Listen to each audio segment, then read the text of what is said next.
Welcome, everyone, and good afternoon. Thank you so much for joining us during Johns Hopkins Alumni Weekend Goes Virtual 2021 for our Hopkins Retrospective. My name is Susan Demuth, and I am the Associate Vice President for Alumni Engagement and Annual Giving. The Reunion and Homecoming Office is pleased to bring you this session today. We will be recording the session for those folks who are unable to join us. And if I may just make a comment that it is very windy here in Baltimore. And so some of our internet may be unstable, and we apologize in advance for any inconvenience that might present. Our session today centers on the work being done by two Hopkins projects. The first is Hopkins Retrospective, a program launched by President Daniels in 2013. Hopkins Retrospective's mission is to research and explore facets of the university's history in greater depth and to share these efforts with the community in meaningful ways. The program encompasses a range of initiatives like student research fellowships, online and in-person exhibits, oral histories, and the gathering of archival records from community members like alumni, students, and faculty. The next is JHU Hard Histories. Launched in the fall of 2020, the Hard Histories at Hopkins project examines the role that racism and discrimination have played at Johns Hopkins. Blending research, teaching, public engagement, and the creative arts, Hard Histories aims to engage our broadest communities at Johns Hopkins and in Baltimore in a frank and informed exploration of the myths that have become part of our university story, and to offer evidence of how race and racism have shaped Johns Hopkins. This session features Dr. Martha S. Jones and Allison Seyler. During today's session, we will also hear from two undergraduate student presenters, Eliza Zimmerman and Kevin LaMonica. Allison Seyler, who I hope is able to join us, I know she was having a little bit of internet issue, is an archivist and public historian who currently works as the Hopkins Retrospective Program Manager here at Johns Hopkins University. Her research, both as a graduate student at UMBC and archivist on the Legacy of Slavery team at the Maryland State Archives, has been rooted in exploring how historians can illuminate ordinary people's experiences using archival records. Dr. Martha S. Jones is the Hard Histories Project Director at Johns Hopkins University. Dr. Jones is the Society of Black Alumni Presidential Professor, Professor of History, as well as a professor at the SNF Agora Institute at Johns Hopkins. Her work centers on the legal and cultural history of Black Americans in the United States and how they have shaped American democracy. Our format today will be as follows. Allison Seyler and Dr. Jones will be in a conversation together for about 20 minutes. Then we will play a pre-recorded video featuring the research of two students in Dr. Jones's undergraduate research lab class on hard histories. Finally, we will have an audience Q&A. Please submit your questions at any time using the Q&A function. We should also mention that live captioning is available directly through Zoom. And with that, thank you both for being here, and I'll turn the conversation over to Allison and Dr. Jones, and see you all at the end of the discussion. Thanks so much for getting us started. I do just want to reiterate that we are in the midst of quite a storm in Baltimore. So for those of you who are tuning in remotely, bear with us. But I'm very happy to be here this afternoon with my wonderful colleague from Hopkins Retrospective, Allison Seyler. And it's good to see you, Allison. I'm glad the internet is cooperating over where you are. Hi, Martha. Thank you so much. We actually just had a large tree fall down in our backyard. So, but we'll continue as as planned for this evening. Just thank you to Susan and also Dr. Jones for being here with me this evening. I am really excited for this conversation, and I'll just get us started by sort of posing some questions for us. One of the questions that I have, and is always sort of in my mind, is related to our respective projects. And so perhaps I'll ask your opinion first on this. What do you see as shared goals between Hopkins Retrospective and the Hard Histories project? And where and how would you say maybe those goals differ? Yeah.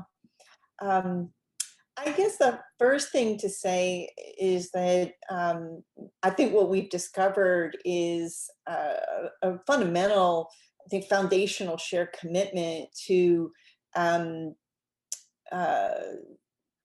exacting, committed, dogged even archival research as an approach to thinking about and rethinking the history of the university and the stories it tells about itself. I think it's one of the ways that you and I kind of bonded early on in this work, is that we both share a real passion for the archive, in fact, and we've even how can I put it? We've even walked the same path at places like the Maryland State Archives. So I think that this is so foundational to the work we're doing, but I sense that it's also at the core of what you're doing at Hopkins Retrospective. Sure.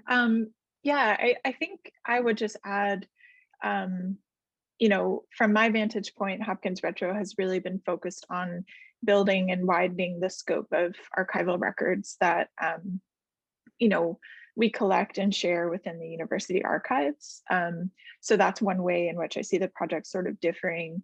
We're really committed to raising awareness of the records within our collection, but also communicating with students that they are also part of this history, and sort of the imperative and interest of students to share their records with us, whether that's from a student organization or something like that. I've always interpreted Hopkins Retro as this public history project that shares the history of the university with the community in meaningful ways.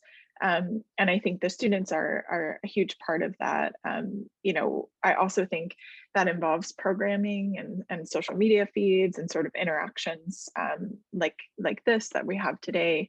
And so I think, the ways in which the programs differ are there, but I also think, we are very focused and driven on involving students. And so we're operating these sort of complementary collaborative projects, which, is different. And I think there's actually not a lot of universities that have these sort of sister components, if you will. Mm-hmm.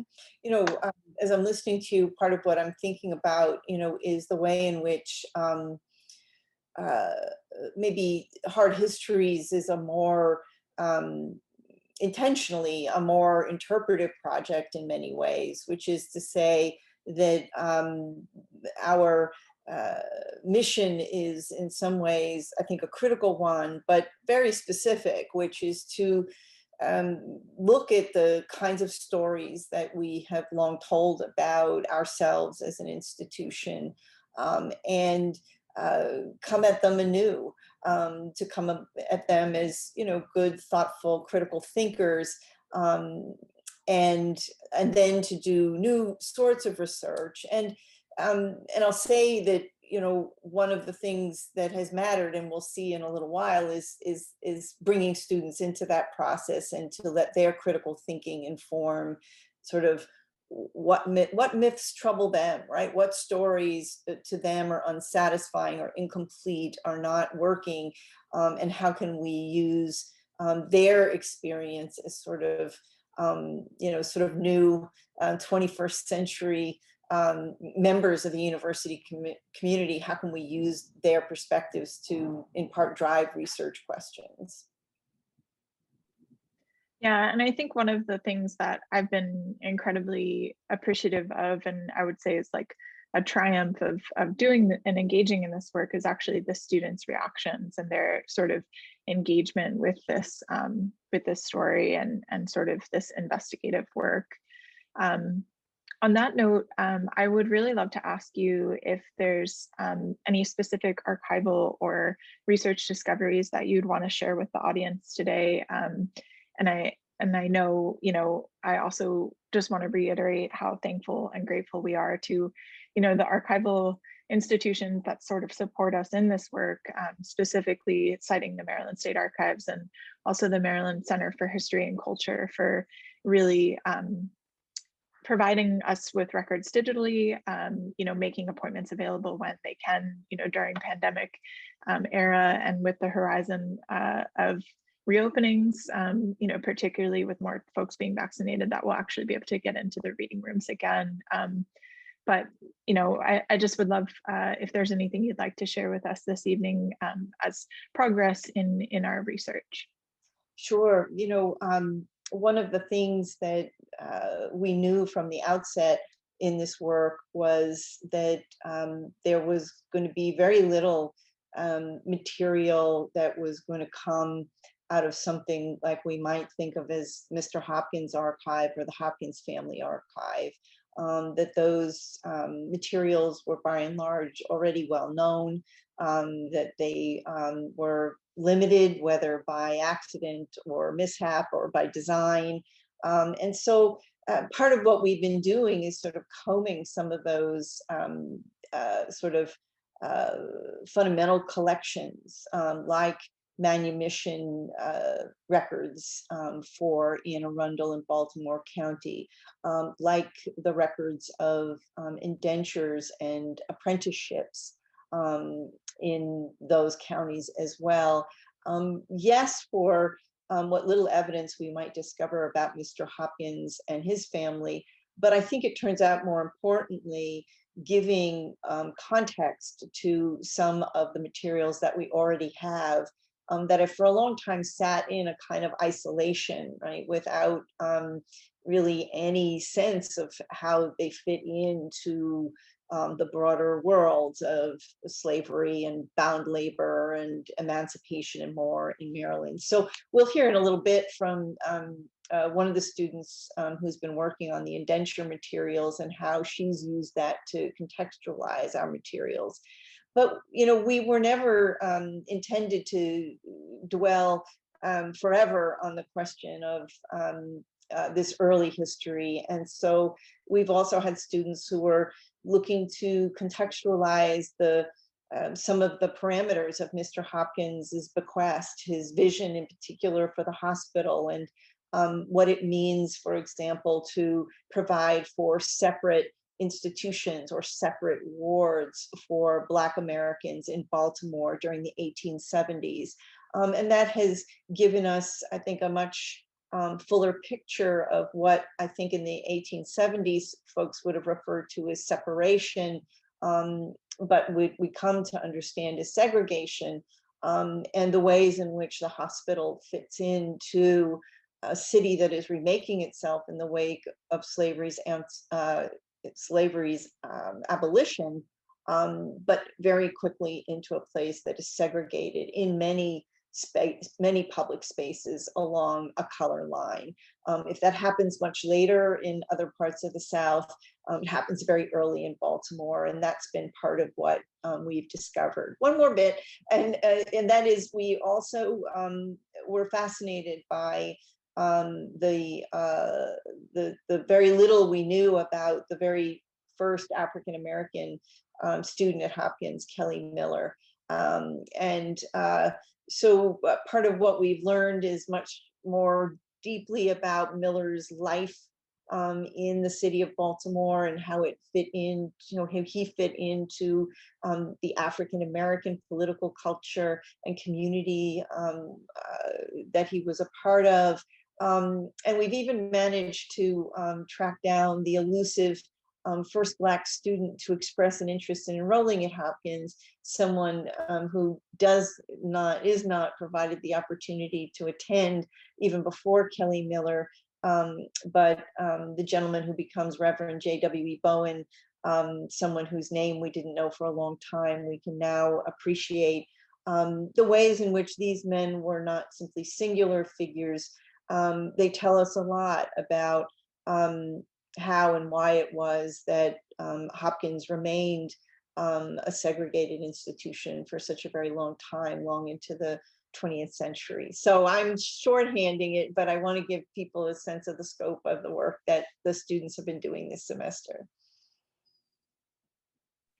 I appreciate that. I think you touched on one point that, I think anyone who's done minimal history work or is interested in history is that it is really difficult to interpret documents as a standalone, as a document, as a standalone item. And it feels especially weird not to be able to sort of discuss these in person and with one another in a more public setting as historians might. And so I'm excited that the students have been able to engage in that, at least in a virtual seminar room.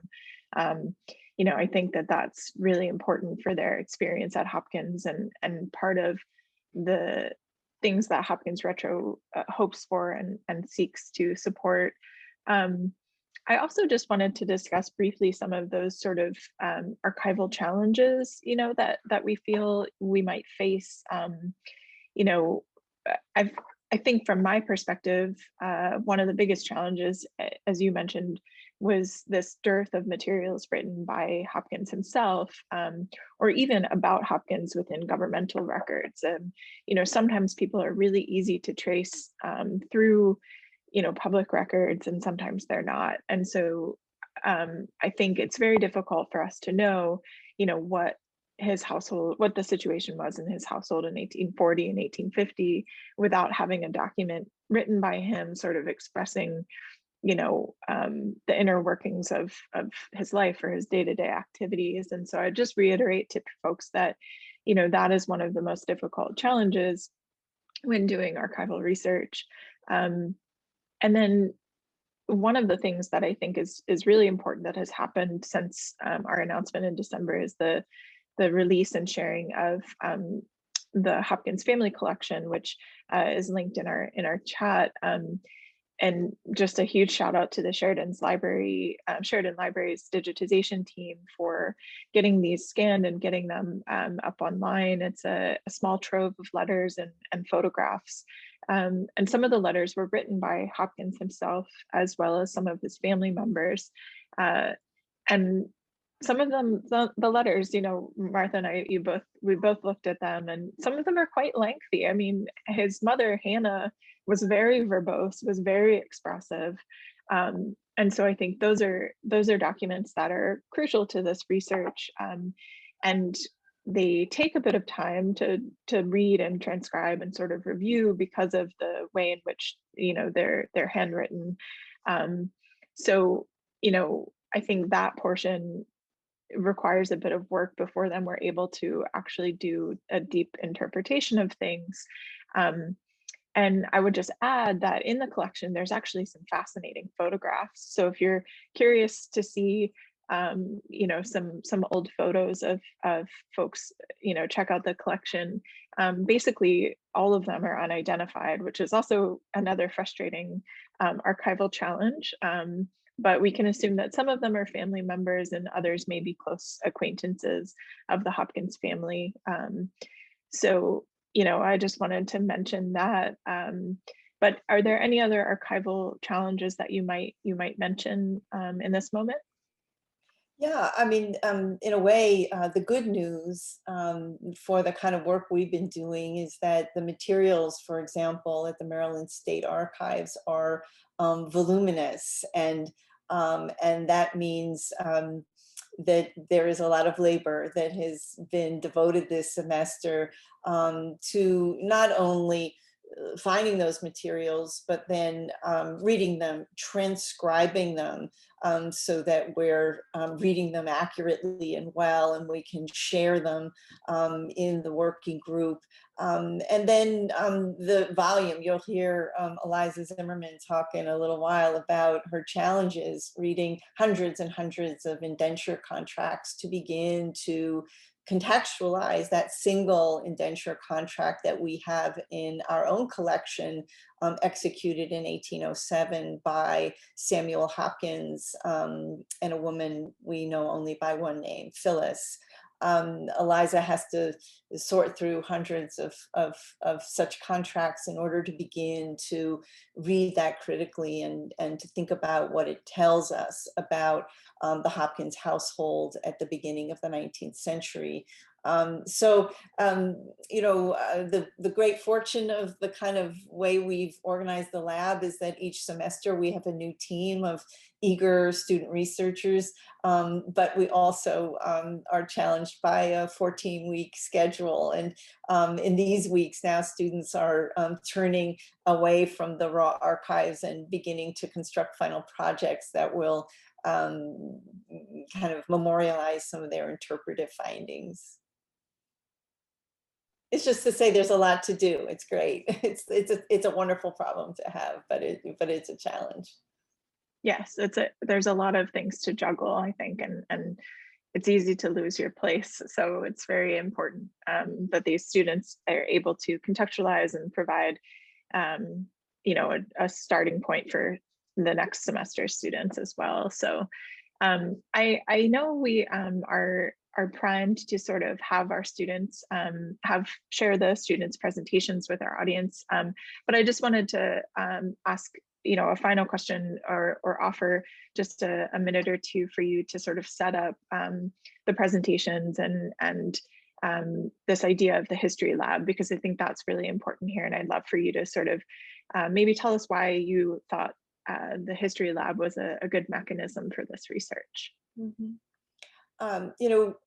For me, one of the guiding principles in any work I do at the university is the notion that among the things we do very well is teach, is educate.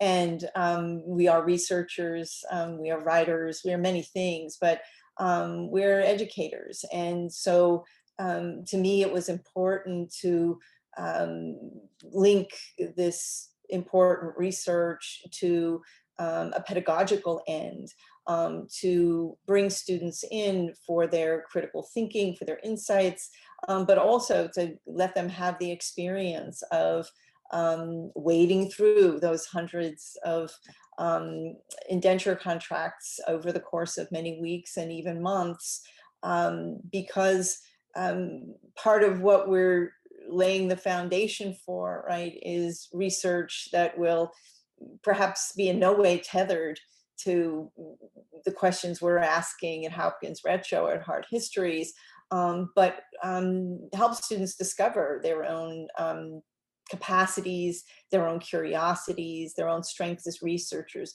As an undergraduate, I was a biopsychology major and I worked in a lab with weaker electric fish. You might think that has nothing to do with being a historian, but it taught me my capacity to work for long hours alone in a dark lab, right? With these creatures, recording data.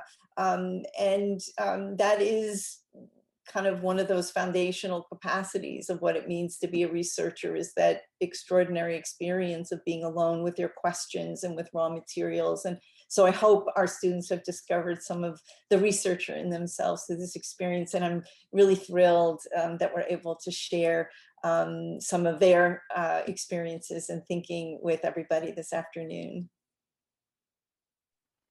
Thank you so much for that. I think it really articulates, perfectly what we're trying to do and sort of how we're trying to create, a future and conversations where students are really engaged. So thank you for that.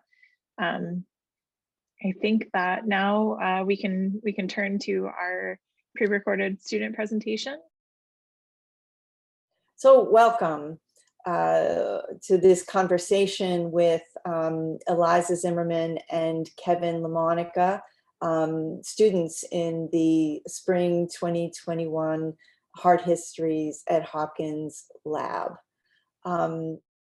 Eliza and Kevin are two of the 8 Krieger School students who've been conducting archival research in an effort to shed new light and provide context for new questions about Mr. Hopkins and his family and how they fit with the histories of slavery, indentured labor, and segregation in Maryland and at Johns Hopkins. Our team has worked this semester in 3 units. The first team on the history of slavery, manumission, and indentured labor, along with slave narratives in Anne Arundel County and Baltimore. The second team worked on the post-Civil War era of Reconstruction and the institutionalization of segregation in Baltimore City. And the third team has examined the short but important tenure of student Kelly Miller at Johns Hopkins, looking at both the campus climate and the Black community in Baltimore, of which Kelly Miller was a part.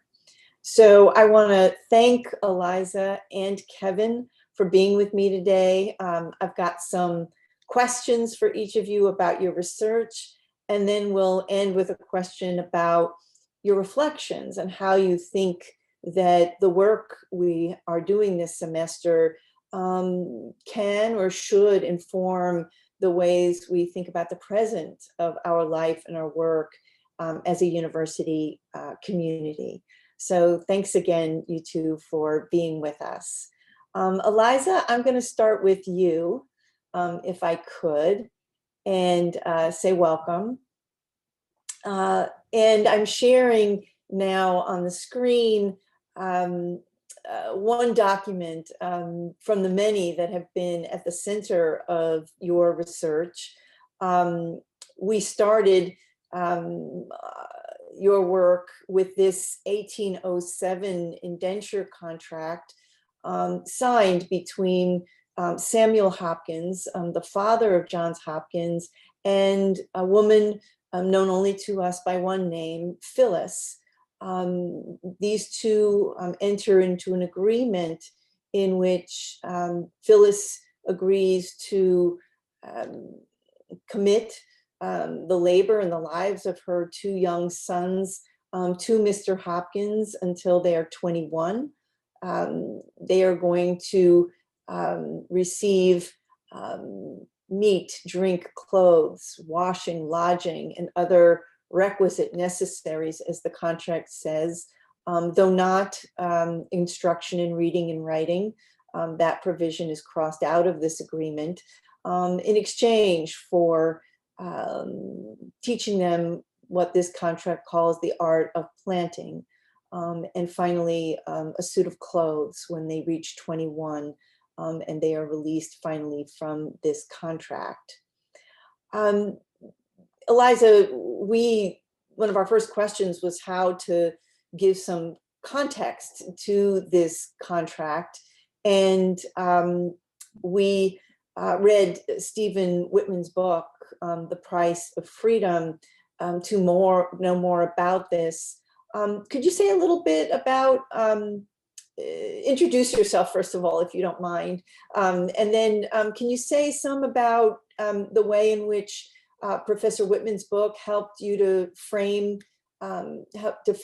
your work on the indenture contracts? Yeah, of course. So my name's Eliza. I am a 2nd-year sociology and writing student at Hopkins. And when reading The Price of Freedom, I think what was really helpful was understanding enslavement and the process of someone perhaps moving from enslavement to freedom, less as a sort of moving from a total institution to completely being outside that institution, which I think is the way that enslavement is really conceptualized in America, at least now when we look back at it, but within actually like a legal framework where you could go from enslavement to freedom, but in the case perhaps of the woman in the indentured contract, Hopkins not have the money to care for your children because of the position that you were put in society. And so then having to indenture your children out until they were 21 years old. That was very common, especially among Black mothers, because if their children were found not doing work, being sort of idle, they could be taken by the courts. And so it was more common for Black mothers to indenture their children out to do manual labor because that was a way of protecting them and ensuring that they had food and clothing. So I think seeing the institution of slavery and enslavement in a legal framework and sort of almost as a gradient between enslavement and freedom, that there existed these sort of unsure, tentative spots where people existed, was helpful not only in understanding the reality of what it was like or what society was framed at in the early 19th century, but also in combating, I think, the sort of idea of enslavement as a total institution, that you were either enslaved or not, and it was disconnected from the legal system, separates us from that institution because it seems like such a sort of primitive bygone era where like the law was so all telling, and it really, you were either without control or entirely in control. And I think understanding it in the full legal framework and the implications of that, and where there was occasionally some room for Black Americans and formerly enslaved people to articulate their own autonomy and their own position within those contracts, actually brings them more towards the present, and you can understand the ways in which the ramifications of this institution have continued to this day. These indentured contracts that were very exploitative of young Black children continued after the Civil War for a short period of time before that they were abolished. And they were basically an attempt to continue the institution of slavery after it was abolished. So I think understanding it in that way was really helpful, that it wasn't just you were enslaved or you were an entirely free person, but that it often wasn't so black and white for individuals moving out of enslavement. Yeah, I mean, it's such an important perspective, just as you say, because we might come to these materials thinking that slavery and freedom are an either or proposition. And Whitman so vividly and with such detail, using things like indenture contracts, is able to show us how wide the gray area was in a state like Maryland. And this contract, I think, with Phyllis and her sons is an important illustration. So tell us, if you would, a little bit about your research. I know that you worked in materials from the Maryland State Archives, records of the Orphans Court, where many indenture contracts were recorded. Do you want to tell us a little bit about how you approached the research, and then help us to use what you've done to give some context to this single contract that's in our collection, which tells us some things, but doesn't tell us enough about the practice.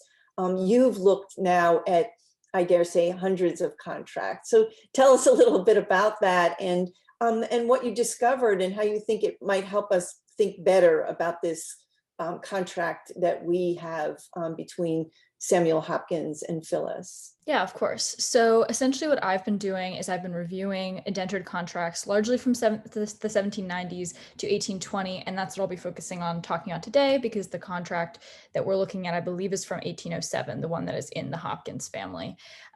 So I've been reviewing these contracts, and they're almost more standardized than the Hopkins one. There are the final drafts usually of these contracts, so you don't see as much the negotiation. The clause about, the young boys being taught to read and write being crossed out in the Hopkins contract is not something you would typically find in the contracts I'm looking for, because they're the final contract that's being put into the archives, and all the negotiation has already been sorted out between the two parties. So when I've been looking at these contracts, there's sort of two scripts that are noted. One is, I call it script A because it's the one that I came across first and found the most, especially in the 1790s to early 1800s. And that will be the contract is between, I'll refer to them in this as the master, because they're the person that the person is being indentured to, and they're referred to as a master in the script. I don't know if I necessarily agree with that use of the word, but I think for clarity, I'll be using it. So it was between the master and typically the parent with with the consent of the child, and they'll note that in the legal framework. That's script A. There's a lot of stipulations in script A for what is expected of the child. The script A will raise the quote master almost to the position of a god. There's a lot of talk about being faithful to them, you know, protecting their secrets, everything as long as what the master is doing is lawful. The indenture or the apprentice will protect those secrets and protect that business. There's also usually a couple lines about not going to a tavern or an alehouse, not fornicating before marriage, and not marrying during the contract. And that's sort of typical. Usually these contracts are for young boys, and like the contract with the Hopkins family, usually those young boys are in the contract until they're 21. Sometimes there are girls, those girls will go until usually they're 16, and then they will leave their contracts. So that's script A, which we're not dealing with. Script B is the one that is the Hopkins contract, and that is by a sort of a justice party. So usually the justices of the peace of Anne Arundel County. And this one has much smaller stipulations for what is expected of the child. I would assume because there's not as much of a vested interest by the justices of the peace to be explicit about what is expected of the child, because if a parent has this contract, knows what is expected of their child, and something is happening to their child that is not supposed to happen, they can bring that legally to the court. So they have a vested interest in sort of parsing out that script. It's much like smaller what the justices expect, just that they'll obey their master, very blanket statement, very much up to the interpretation of the master. And that's what you see in this document. Usually these documents are for orphans, although in the case of the Johns Hopkins contract, this contract is also signed by the mother of the two boys. And this is another thing that I found. When the children being indentured are Black, the mother is described as a free Black woman. So I've never found a contract that indicates a Black father. It's usually always co-signed by the free Black woman, the mother. So emphasizing her legal right to sign away her sons to indenture. And as I mentioned before, typically these indentured contracts, as outlined in The Price of Freedom, were ways for Black parents to protect their children from being sort of taken back into more abusive contracts, back into enslavement by the courts of Anne Arundel County if they were found to be sort of like loafing around, didn't have any work. This was sort of a stipulation that wasn't as widely enforced for white children. And this was a large reason for the indenture of Black children after their parents had become free. And when their parents didn't have enough money to pay for them, this was also a good way for to know that their children were being provided for in terms of meat, lodging, and clothing. So this was typical of what would be seen in a contract of a free Black mother. And another thing would be that usually Black, especially young men, would be indentured to farmers, which is very different from the typical white teenage boy or young boy being indentured to, say, a shoemaker or a wheel maker, a wheelwright, a miller. There, these young boys were being apprenticed so that they would learn business skills that they could then use to start a business and build wealth. And in the case of, you know, young Black men or young Black boys being indentured to usually white planters, they were learning the skills of farming, but it's very unlikely that once they got out of that indenture, they would have any money, familial or personally, that they could use to buy their own land. And so really they were just being taught manual labor, and their day-to-day work would likely not be that much different than what it would have been if they were enslaved. So it's sort of a way to continue exploiting Black labor for a shorter period of time, for sort of the most cost-efficient time of having a person work for you when they're, ages 12 to 21, the sort of height of their physical prowess. So you see that in another way of denying Black families wealth because they're not using skills that they can then employ. They're not learning skills that they can then employ to build wealth in the future, and their laborers continue to be exploited in the field by these white plantation owners. So those are a couple of differences. For the later half of the contract, they're pretty similar to other contracts I've seen. Basically, the young boys are guaranteed food, washing, lodging, clothing. That's very typical. That clause doesn't really change person to person. Actually, the giving of suits at the end of their contract, which is something that these young boys are given, is not atypical, but that's usually a room for negotiation in the contracts. And some people are left with nothing. Some people get a suit. Some people get a certain amount of schooling. As we can see in this contract, that schooling clause has been cut out. And I have seen schooling far more included in contracts with presumably white individuals than young Black men and young Black boys. Typically, I don't see that in those contracts. Sort of off the topic, but in contracts with girls, if they're provided schooling, there will be a clause that says if they are so able to learn. And so that's sort of the discretion of whether or not women are able to learn is sort of left up to the person indenturing them. There's really no way to test. So I would say that the main difference that I've come across is the idea of, for white boys, typically these contracts help them build skills that they can then continue on and build wealth later in their life. Whereas for young Black boys, this is sort of a way of continuing to exploit their bodies and their labor through the years where they will be able to be the most productive with manual labor. And so you see again that while it's not enslavement, it's definitely not freedom where they can, use what is given to them in their body for their own benefit. But it's again for the benefit of people owning plantations. They were likely working alongside enslaved people. And we see in sort of the framework of the price of freedom that it's not, it's not a just system in which you are either free or unfree, but there's sort of a gradient in the middle where where your labor is continuing to be exploited.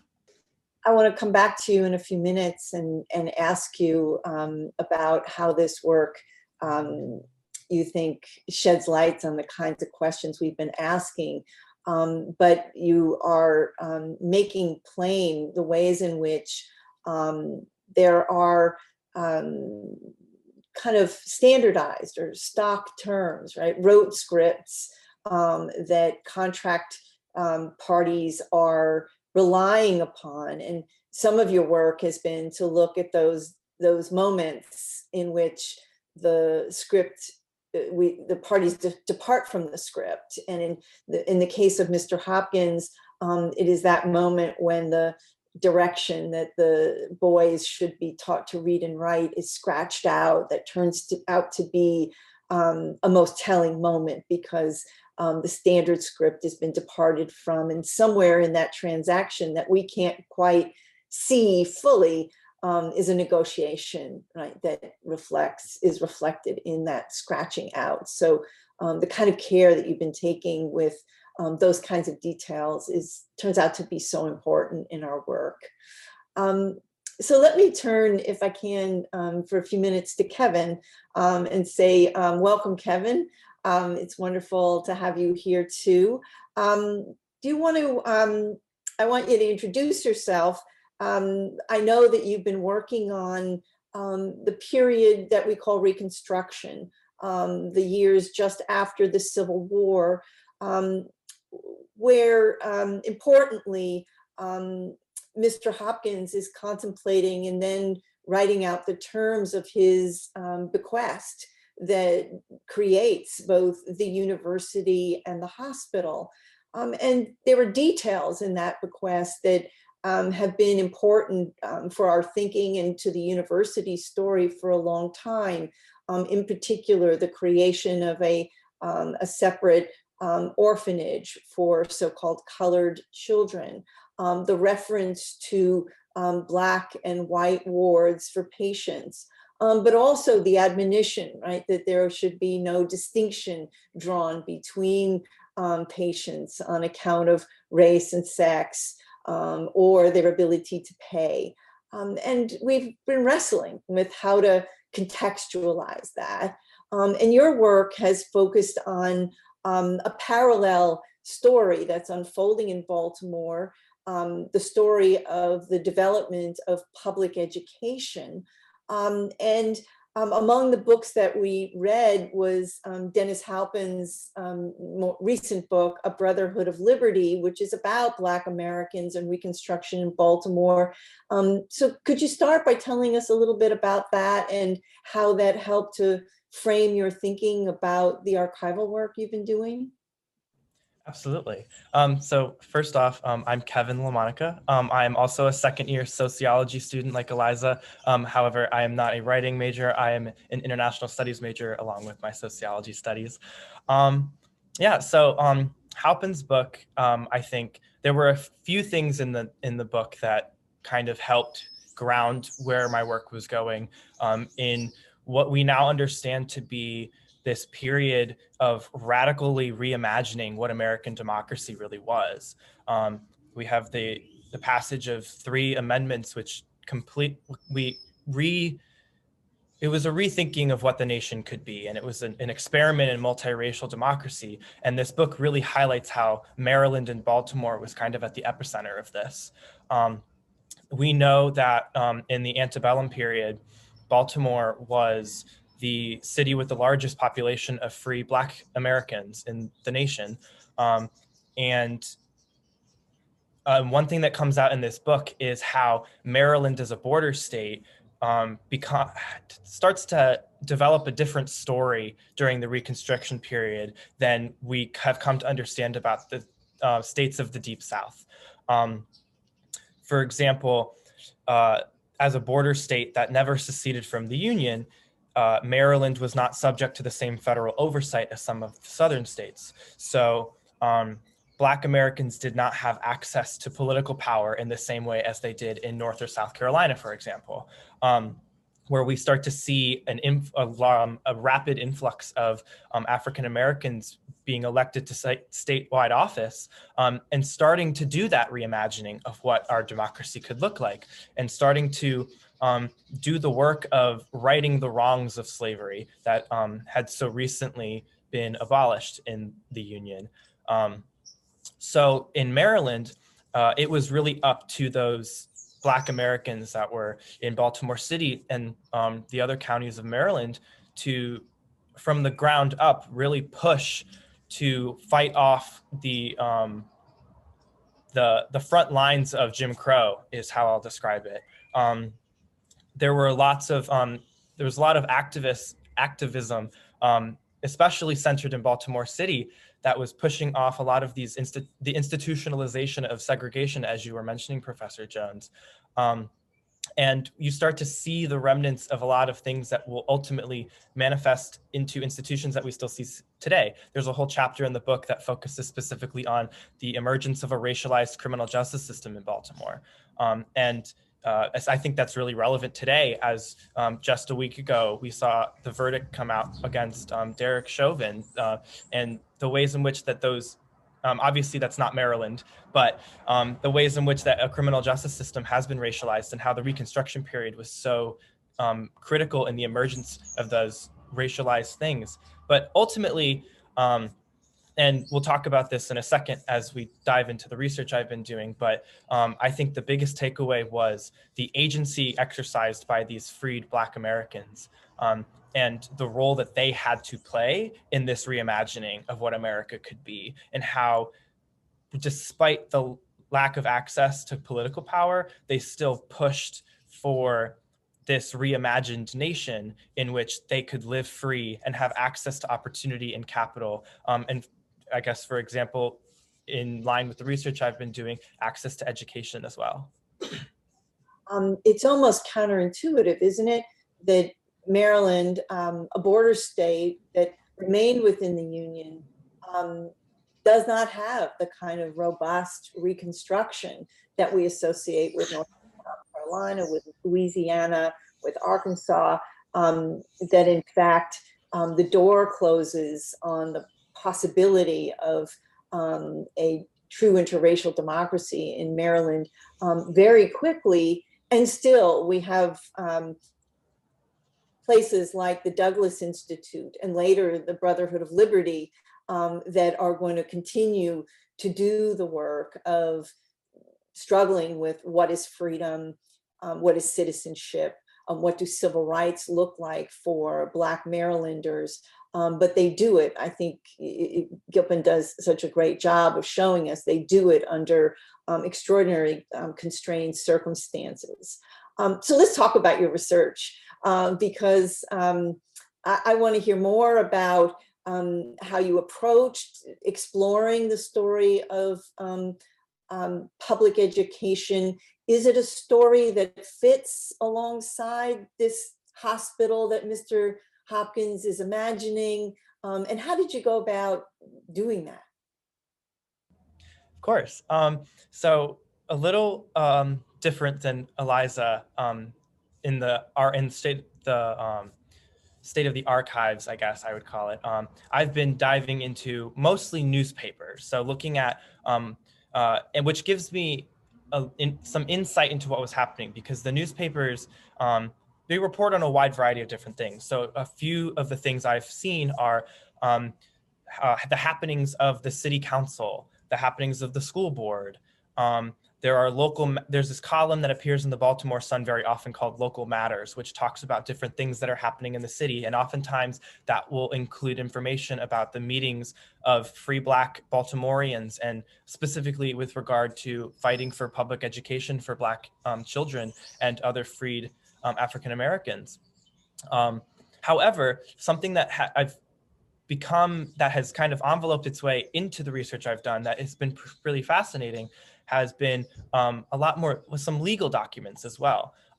So in doing this research, I have come not only to learn the story of education for African Americans in Maryland, but also the story of public education itself, which we don't start to see a statewide system of public education in Maryland until the early 1860s. So public education on a statewide system is something that's new, even as the 13th Amendment is ratified and slavery is abolished in the United States. And the prospect of education for African American children becomes a possibility.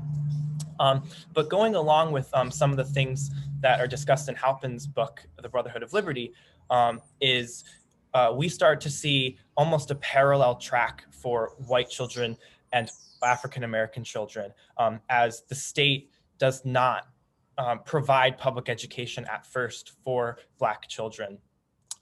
So there's an organization called the Association for the Moral and Educational Improvement of the Colored People that is founded in late 1865, early 1866, that becomes very integral in the education of Black children.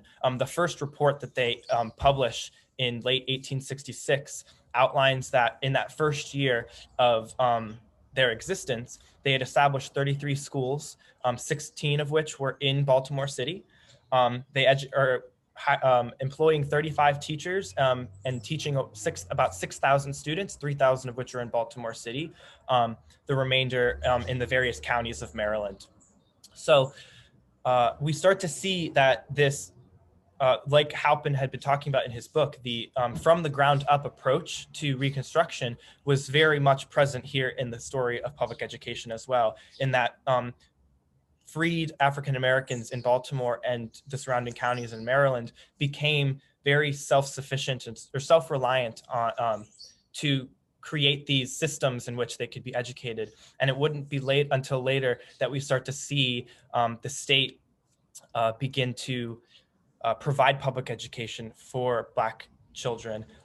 One of the important legal documents that I've come to look at is the Public School Law of 1872, which outlines how white children will be educated and also how Black children will be educated in the state of Maryland, and what the governance of that looks like.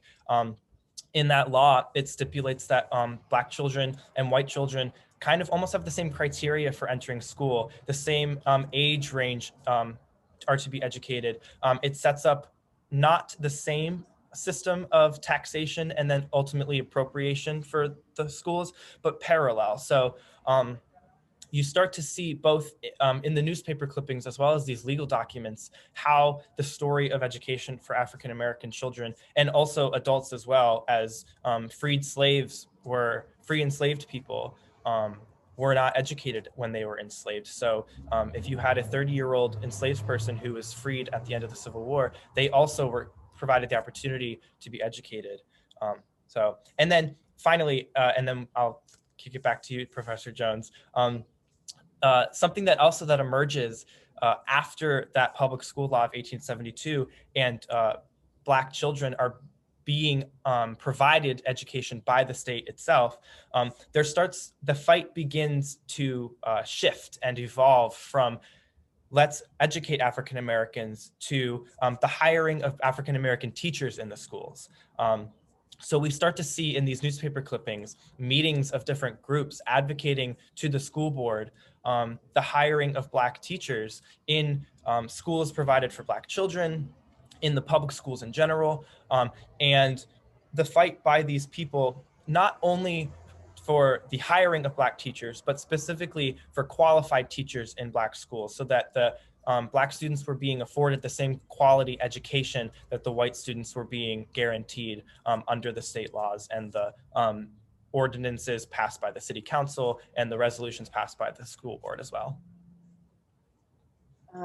Thank you for that. You know, I think one of the most lasting contributions of the era of Reconstruction, not only in Maryland, but throughout the American South, is finally the establishment of public education.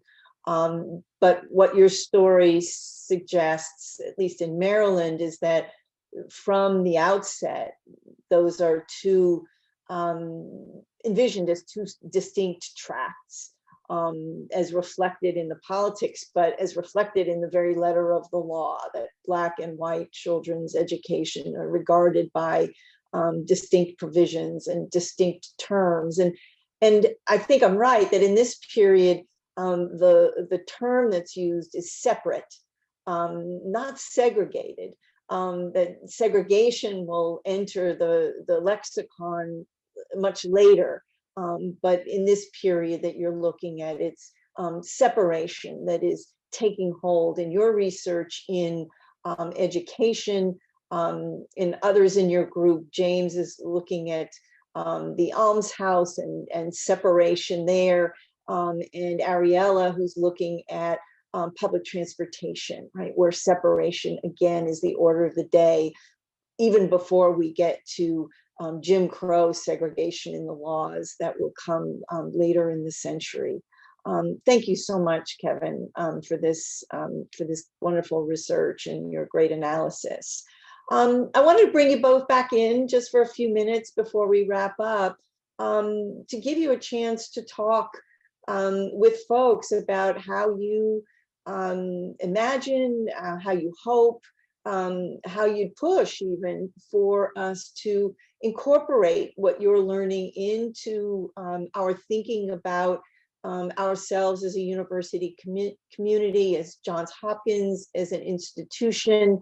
I think for many folks, your findings are going to be eye-opening and important windows onto the past. But a lot of folks are saying, what are we supposed to do with this? And that's not an easy question. I don't expect either of you to answer it thoroughgoingly, but I am interested in how your own thinking has evolved this semester as you've been on the front lines of doing this research. And can I start with you, Eliza, with that question? Yeah, so I think specifically to the university, what was enlightening about doing this research was that obviously a ton of commotion, and rightfully so, has come of discovering that Johns Hopkins was an enslaver, and that this was sort of seen in the broader community as sort of opposite of our vision of him, that he had not been an enslaver before, that he maybe had been an abolitionist. And I think understanding the ways that indentured contracts and other things like manumission sort of fill out that gradient between a Black person in America being being enslaved or being free was helpful in seeing that even if that had not come to light, I think our framework of looking, especially at wealthy individuals in the early 19th century, wealthy white individuals specifically, does need to change, because regardless of whether or not he had enslaved someone, he was still using and exploiting Black labor and his family was, not specifically him, obviously this contract is with his father, but his family was still exploiting this labor to their benefit in a legal framework that encouraged them to do so across racial lines. And so I think that the idea of whether or not someone was an enslaver, sort of absolving them of, the really horrible participation in the system of exploitation, is sort of a myth, that regardless, they were still using the wealth built by Black individuals for their own gain and exploiting and sort of stealing that wealth from them. And I think there's a book that we read at the beginning of the semester called Ebony and Ivy that really goes through the history of American universities, especially American universities in the North, and the sort of myth that the North, is a place of freedom, that, maybe they dabbled in enslavement a long time ago, but that's not really relevant to today. Like, we don't really need to talk about that. They were, these institutions could be built because of the wealth generated by enslavement. And so I think thinking about our history, the history of the university and the history of America, is not just this black and white, were they explicitly involved in the institution of slavery or not, but in that everyone, especially wealthy white people, but even, any white person then and today is very involved in a racialized system that benefits them, and that wealth has been built on the backs of exploited Black individuals, I think has been really helpful. And I think also one more thing I'll note about the contract is that the mother's signature is a very tentative X. So not only, people X'd a contract if they couldn't read. Not only could she not read, she hadn't ever really probably signed a contract before, hadn't signed one in many years. And again, thinking about that in terms of the legality of today, and the ways that even if these, this contract was written so that everyone could read it, it wasn't written in a special code, it wasn't written in some secret code that only white people could read, but knowing that it was still inaccessible to her because she hadn't been taught how to read, and because she hadn't been involved in the legal framework, likely someone would have read that contract to the mother. She didn't have any way of corroborating that it said what she said. She likely didn't have a way to be sure that if she brought this contract to court, if something had happened to her sons, that she could prove that they had been done wrong. So understanding that just because there's technically, a legal framework that seems to pit both parties equally, there's still those nuances involved that can allow for exploitation. You think about the Henrietta Lacks case, that technically she had, discarded those cells, and that technically the doctors could use them to do research, but was she given the resources to understand what that meant? Was anyone given those resources? So I think understanding that those inequalities still exist. Again, the denial of Black wealth by indenturing these young boys. They weren't able to build skills that could allow them to earn money after enslavement, after their families were freed. So I think all those things have really shaped my perception of America today and my place in it. Well, thank you for that. That's a perfect segue to Kevin, and will help us think about the implications for his work on the history of separate education in Baltimore City after the war. So thank you. Kevin, how about you? Tell us some about how you've been thinking about not only what you've been finding, but the ways in which you think it is important for how we think about our own time. Of course. So one of the first things that comes to mind is having studying sociology at Hopkins. One of the things that I've done is two of the areas of sociology that I'm particularly interested in are housing and education. So having the opportunity to research education and from a historical lens, specifically on Baltimore City, has been really fascinating. And one of the really critical things that the connections I'm making in my head is how interconnected the story of housing and education are and will become in the post-Reconstruction era as we enter into the Jim Crow era of American history. And even still today. We know that schools won't legally become desegregated until after Brown v. Board in 1954. And actually, it's years after Brown v. Board until schools actually really become desegregated. And one could argue that even today, they are still segregated. So looking at the history of how this came to be, I think is really, really critical to understanding how a lot of what we're studying in this history lab permeates today. And we still see a lot of it, the remnants of it today. So it provides us with a lot of context and allows us to draw a historical line from that moment in history to this moment in history. As a university, I think it's really critical that we're understanding the history of the founding of the university.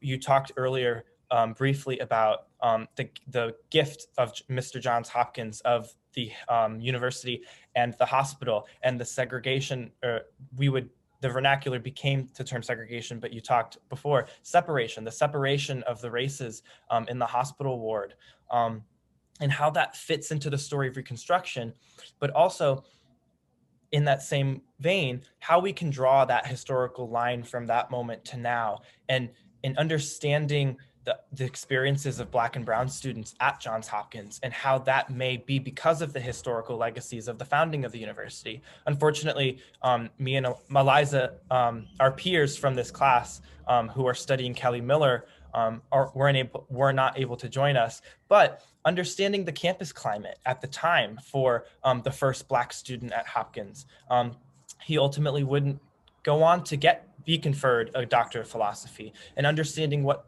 some of the reasons for that were. Obviously, we know there were some financial troubles, but were there other parts to that story that maybe we don't know as much about, and how that contributes to the years and years that go by after Kelly Miller leaves Hopkins before we see another African-American student enroll at the university, and the connection that has to the experiences of Black students today, but also understanding the history of the university. I walked down one of the quads on campus, and there's plaques here and there about, well, this used to be a quarters for enslaved people. Understanding that the Homewood campus used to be a plantation itself, which I think also welcomes a broader conversation, as this course and the learning that we're doing through the research isn't necessarily just about Johns Hopkins as a man or as a university or as a hospital, but rather the story of Baltimore City, this city that we live in, the city that we study in, and historically the relationship between the institution in which we are all affiliated with, and the relationship between them and the city itself. And I think it's really important to contextualize that so that we understand some of the issues. And if we're going to be talking about hard histories at Hopkins, I think it's bringing up things like Henrietta Lacks's cells and their unethical use by Johns Hopkins researchers. More recently, there have been conversations about medical debt and the hospital, how those things represent the relationship between the institution and the city, and kind of the historical background that maybe that translated into the same things that we're seeing today. So thinking about it historically, what are some continuities and what are some changes over time that we start to see from the research that we're doing, and then through today, and what we're seeing in the present and also going forward? Thank you for that, Kevin. You and Eliza both have really set the bar high, not only through your research, but by beginning to map out the ways in which this early history that you've been immersed in is indeed connected to the longer story of, yes, the university and the hospital, but also of the city of Baltimore. And as we continue the work, which we will in the fall of 2021 and beyond, we really will be indebted to you all for laying such an important and rich foundation for what we do. So I'm going to, with that, say thanks very much to you both. We appreciate the chance to speak with you today. So I hope folks have a much more powerful or palpable sense of sort of where Alice and I were going back and forth earlier, which is to say there is something remarkable that happens when we put these questions, this skill set, and these raw materials in the hands of our students. And their answers are as unique as are their insights. And so, I'm really thrilled that you had a chance to meet Eliza and Kevin. I'm going to try and turn us, if I could, to the questions that have been coming in. And thanks to everybody who's been dropping their questions in the Q&A. They're making their way to me. And I'm going to try and pose these for both Allison and myself. The first, I'm going to try and group some of them together because they're resonating really well with each other. The first question is a sort of nuts and bolts one, but not unimportant, which is about sort of who's doing the work behind the scenes. One question is about, our colleague Bill Leslie and how his work might fit into what we're doing. And then there's a question about how many students are working on that. So why don't I ask you, if I could, Allison, to talk about Bill Leslie, and then I could talk a little bit about students. Sure. Thank you so much for that. And I, again, extend my gratitude to your students for their wonderful presentations. It's always exciting to see, budding historians, even if they are not history majors. So just to let our alum know, I know everyone has had the wonderful experience of encountering Bill Leslie, and he's presented for many of our Hopkins Retro Alumni Weekend events. Bill and I are both working together collaboratively still for Hopkins Retro. In fact, he's actually teaching a course this semester. I should say he's writing and teaching every day, all day. And he's teaching a course this semester about campus life then and now. And so he's been engaged with students doing research about university history, what life was like for students on campus through the years. And we're actually getting ready to engage in a sort of the students have put together some presentations, some virtual projects, and the archives and special collections team are gonna provide some feedback for them. So I would say that he's still very much involved in Hopkins Retro. I like to see I like to explain our relationship very much as a collaborative one, where Bill has been undergoing and undertaking many oral history interviews for support of his research and his new forthcoming book.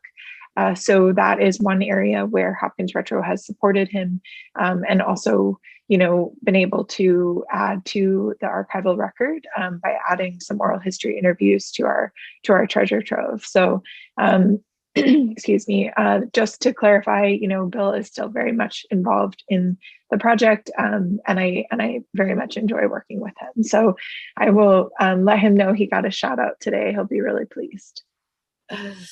Well, and we're all very eager for his work and to continue learning from him about the history of the university. As for the students involved in this project, there are 8 undergraduate researchers who are working in small cluster teams around themes as I outlined them. I also want to acknowledge the graduate students who have been affiliated with Hard Histories this semester.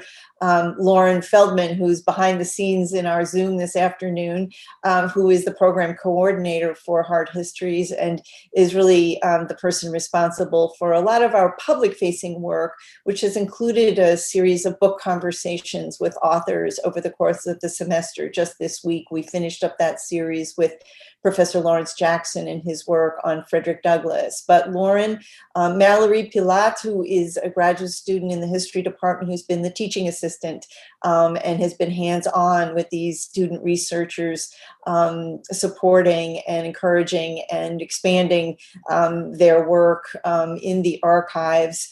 And we've also had a series of student hosts for our public events this semester. So we will continue in this model for quite a few semesters to come. If there are young current Hopkins students, please send them our way and enroll. It is true that you need not be a history major or have experience in historical research to be a part of and contribute to the lab. And next year, conditions permitting, will be in a dedicated lab space at the SNF Agora Institute. So it's really going to be an exciting place to be. So thank you for that. The second question is one that it's not the first time I think we've been asked it, but it's such an important one to revisit, which is the question, sort of, how did we get here? One version of the question is, where do these stories come from? How was it that we came to think that Mr. Hopkins was, for example, an abolitionist rather than someone who dealt in enslaved labor? I don't know, Allison, I have thoughts. I know you do too, but you could get us started, because I think it's a really important reflection. How on earth did we get here? Sure. Yeah, and I think with all things, some things are still to be determined, right? So I think that we are actually in a process of sort of breaking down the narrative that has been built to reiterate that abolitionist, moniker for Johns Hopkins. So I think one of the ways in which I envision how we got here is very much one that is based on this Helen Hopkins Tom book, where people over time just generally have reiterated and told that story and that narrative and repeated it. And I think we see that in other scenarios too. It's not just with Johns Hopkins, the founder, where it's, this ideology of him and his perception of slavery as told by someone in 1929 who is a direct relative of him and sort of has this rose-colored perspective.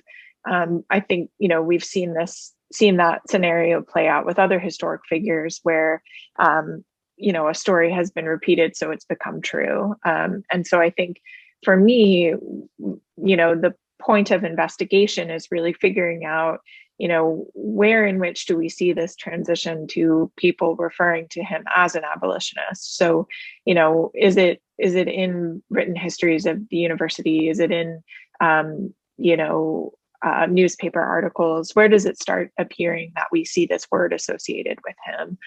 So I think for me, we're still to be determined on where this sort of switch becomes to calling him that. And I do think, it's also crucial to reiterate that sometimes we won't find an answer. I think that it might be obscure, and it might just be the answer is that at some point in time, this narrative had been repeated so much that it became the truth and the story that we tell. So hopefully that is not too far off from where you're thinking is, Martha. And I'd love to hear your thoughts too. Yeah, well, I mean, like you, I always begin this with Helen Tom in her 1929 book, Johns Hopkins, Silhouette, an admiring descendant of Hopkins, who relied upon family recollections largely to paint a picture of someone whom she was concerned was not getting his due by the 1920s. The university had come, the 50th anniversary of the university had come and gone. And I think Tom was worried that he was a figure who was being forgotten and shouldn't be. And but her book was published, and it was published by the university press, which gave it, the kind of, the feel, right, of a history or of a scholarly biography, when it really was a sort of idiosyncratic memoir written by someone who was deeply devoted to Hopkins and to a version of his memory. But we do indeed, it's not the university alone that repeats her stories. Others who chronicle the history of the university Baltimore repeat versions of Tom's story. And by the time we get to the centennial, then the university is looking to tell a story about itself. And we reach for Tom again, and the story is amplified. The thing I would add to that is, an appreciation for how all sorts of entities and institutions rely upon origin stories that are a mixture of history, a mixture of fact with myth and misunderstanding and even misremembering. I'll preview for folks that in 2026, not only will this university celebrate an anniversary, but the nation will celebrate an anniversary. And you can be sure that we will not agree about how to tell the story of the origins of the United States, what to emphasize, what to set to the side, what is central, what is peripheral, what we remember and what we can know in an archival sense is not unique to Johns Hopkins at all. It is endemic to institutions. And we are, I hope, at the same time, charting a different way forward for ourselves so that by the time we get to 2026, we don't have to reach for threadbare family reminiscences, that we don't have to reach for myths or partial truths or easy generalizations, that we really will be in a position to think about our next 100 years, our next 150 years from a foundation that is rooted in, hard-won research, as you've heard, these student researchers and sort of the way they're laboring, but with a kind of frank appreciation for the complexities of the history of this country and of this institution, and that we're not exceptional. It turns out we are deeply embedded in a complex and in some cases difficult history. So I have tried to be compassionate, right, with us as an institution, and to see the most important work is the work we do going forward, rather than the indictment about what we might have done in the past. I think we have time for one more question, Allison. Sure. And I think this is, again, it's coming up in a number of the questions, but I'll try and capture it in a broad stroke. It's just sort of, why does this past matter for the present anyway? Now, I'm a historian, right? So you don't have to sell me, and you are too, right? You don't have to sell us on the unassailable value of historical research and historical knowledge. And we pride ourselves on an institution, on having entities like Hopkins Retrospective, history departments like the one I teach in, as models, right, nationally for the undertaking that we call history today. But I think there's a question still for many folks about how and why this remote history should matter for thinking about who we are today. And I heard the students speaking to that very much, but I'm curious about how you answer that question for yourself or for your own students, or I don't know, maybe your family at Thanksgiving who wonder why you spend so much time in dusty archives. Yeah. They've often asked that question. I think, it's a fantastic inquiry, Martha, and I appreciate you allowing me to speak to it, because I think as a public historian, that is one of the areas in which I feel most drawn to. So, public history is history beyond the academic classroom. It's beyond the walls of, the academic corridors. And I think what I enjoy about doing this type of work, doing the research, presenting it to the community, allowing the community to share in this idea that they are stakeholders in this history too, and that this belongs to them and they are a part of this. I think that work is incredibly valuable, and I'm really grateful to be able to bring it to Hopkins, because there are many universities that don't have public history components to their curriculum or even in their libraries and archives. So I think for me, the answer is slightly geared towards the students as well. So it's the curiosity and the interest that the students have in this history and how it can be applied to create a better and more inclusive environment in present day. And so I think there are lessons to be learned, and the students very clearly and very easily pick up on those. And then they take those and they create this world in which it's diverse and inclusive, and there's equity. So I think that's one of the things that I feel like doing this historical research really allows is for us to sort of break down those walls and those barriers that have been built of inequity and sort of,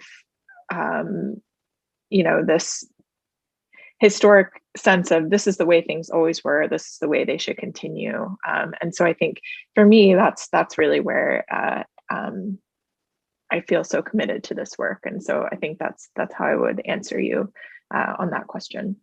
Yeah, I'll just add briefly, because I know our time is almost up, that for me, there's something in this work that helps us appreciate how it is that sometimes the work we aim to do, the goals we set for ourselves in the 21st century are difficult to realize. And when we, for example, appreciate, right, the degree and the depth to which separation that turns into segregation is part of the origins of this institution, and is part of what structures it over many generations, we appreciate then why I think it is sometimes difficult to simply flip a switch or decide we want to be a different sort of institution, whether it's in terms of who works here or studies here, or it's in terms of the climate on the campus.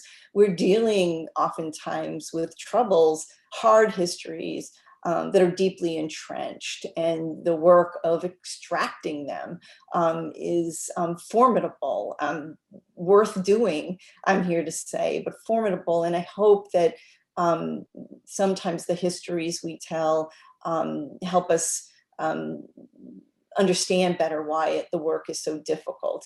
And at the same time, I think there's also extraordinary inspiration. You know, Kelly Miller too often is sort of a one sentence, throwaway about a young man who couldn't pay his tuition. But Kelly Miller goes on to be one of the most consequential social scientists of the early 20th century.